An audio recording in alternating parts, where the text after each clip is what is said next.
साथियों, आप सभी जानते हैं कि उत्तर प्रदेश ही नहीं पूरे देश में शिक्षा व्यवस्था का स्थिति बहुत ही बदतर चल रहा है। मैं आप सभी से बता दूं कि शिक्षा जो व्यवस्था है उत्तर प्रदेश के अंदर, और जो शिक्षकों की ये हालत है कि 10,000 पे बेसिक शिक्षा पे 10,000 रुपया है। और इस मामला को उठाते हुए एडवोकेट चंद्रशेखर आज़ाद, जो भीम आर्मी संस्थापक एवं आज़ाद समाज पार्टी के संस्थापक हैं और साथ ही नगीना से सांसद हैं, वो इस मामला को उठाते हुए उत्तर प्रदेश के शिक्षा मंत्री संदीप सिंह के पास एक लेटर लिखते हैं। और क्या चीज़ लेटर में लिखते हैं, आइए आप सभी को विस्तार से हम बताते हैं। चंद्रशेखर, सदस्य लोकसभा नगीना उत्तर प्रदेश। आगे लिखते हैं, सेवा में माननीय संदीप सिंह जी, बेसिक शिक्षा मंत्री उत्तर प्रदेश सरकार, लखनऊ।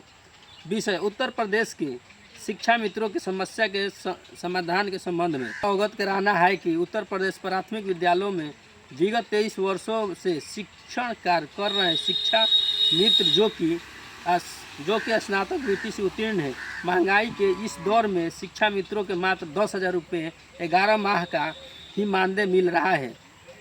आप सभी जान लीजिए कि जो भी बीटीसी के भर्ती आती है और बीटीसी शिक्षक भर्ती हैं, वो स्नातक अर्थात बीए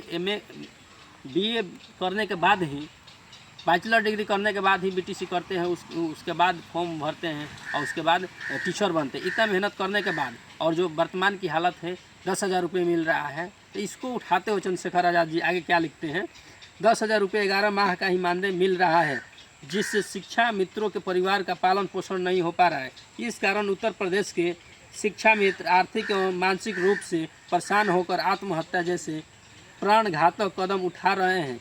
यद्यपि भीम आर्मी आज़ाद समाज पार्टी कांशीराम आत्महत्या जैसे कदमों को सही नहीं मानती है, जो कि अत्यधिक चिंता का विषय है। ऐसे शासन का त्वरित हस्तक्षेप अनिवार्य है।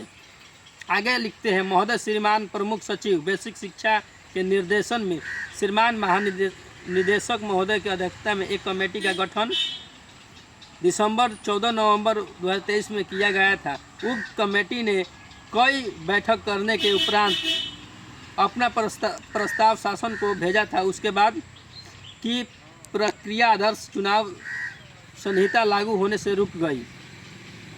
अतः आप सभी नर्म निवेदन है कि शासन में कमेटी द्वारा भेजे गए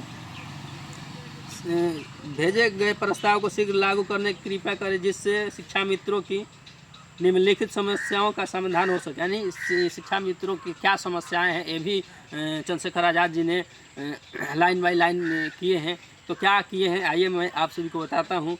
इस आवेदन में पहले नंबर पे है, नई शिक्षा नीति में शिक्षा मित्रों को अस्थायी करते हुए नियमित वेतनमान दिया जाए। और आगे क्या लिखते हैं, वर्तमान में महंगाई को देखते हुए नियमितीकरण होने तक अन्य राज्यों राजस्थान, उत्तराखंड, हरियाणा, बिहार की भांति शिक्षा मित्रों को वेतन मानदेय दिया जाए। मूल विद्यालय से वंचित शिक्षा मित्रों को पुनः मूल विद्यालय उनकी ग्राम पंचायत के अन्य विद्यालयों में समायोजित करने की अनुमति प्रदान करें। महिला शिक्षा मित्रों को विवाह उपरांत यदि वे चाहें तो उनकी ससुराल के जनपद में समायोजित किया जाए। देखिए, सबसे बड़ी बात चंद्रशेखर आज़ाद जी ने चौथे नंबर पर ये उठाया है। ये बहुत ही बड़ी मुद्दा है, क्योंकि महिलाओं को कोई बात नहीं करता है। और चंद्रशेखर आज़ाद जी तमाम ऐसे मुद्दे हैं, चाहे विनेश फोगाट की मुद्दा हो, चाहे कोई भी महिलाओं पर जब भी उत्पीड़न होता है तो मुख्य रूप से लोकसभा में बोलते नजर आते हैं। और इस मुद्दे पर भी बोल रहे हैं कि यदि वो महिला टीचर है और कार्य कर रही है और ससुराल में चली गई है तो वहाँ पे भी ट्रांसफ़र किया जाए। बाकी आगे क्या लिखते हैं, आइए देख 5वें नंबर में लिखते हैं, शिक्षा मित्रों को ईपीएफ योजना में शामिल किया जाए। शिक्षा मित्रों को आयुष्मान योजना में शामिल करते हुए मेडिकल सुविधा प्रदान की जाए। मृतक शिक्षा मित्रों के परिवार को आर्थिक सहायता देते हुए परिवार के एक सदस्य को समायोजित किया जाए। इन समस्याओं का समाधान न केवल शिक्षा मित्रों के जीवन में स्थिरता लाएगा, बल्कि राज्य की शिक्षा प्रणाली को भी और मजबूत करेगा, जिससे बच्चों को गुणवत्तापूर्ण शिक्षा मिल सकेगी। मैं आशा करता हूं कि आपकी सरकार शिक्षा मित्रों की इन समस्याओं पर गंभीरतापूर्वक विचार करेगी और त्वरित कार्रवाई करेगी। सादर धन्यवाद। चंद्रशेखर आज़ाद जी बेसिक